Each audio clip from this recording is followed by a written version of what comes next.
näiden kahden joukkueen tavoitetta myös tässä ottelussa. Molemmat olivat päättäneet tyytyä pistejakoon. Muutamia hyviä tilanteita kyllä luotiin, mutta maalintekotaito puuttui niin reippaan raitapaidoilta kuin OTP:n punanutuiltakin. Ja sitten kun ne temput otettiin mukaan taidon loppuessa, niin tilanteesta syntyi tämän näköistä volttien heittoa. Tässä näin.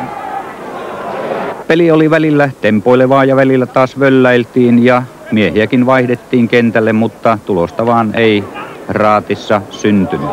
Tässä menossa reippaan vaarallinen hyökkäys. Siinä Mike Belfield yrittää syöttää Takacille, mutta OTP pelastaa tilanteen.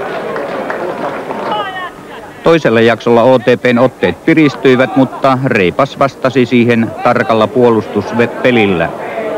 Ja siinä Mauri Holappa saa pallon ja hän laukaisee, mutta maalivahti Vesa Vuorinen on tarkkana ja näin tuokin tilanne kuivui kasaan.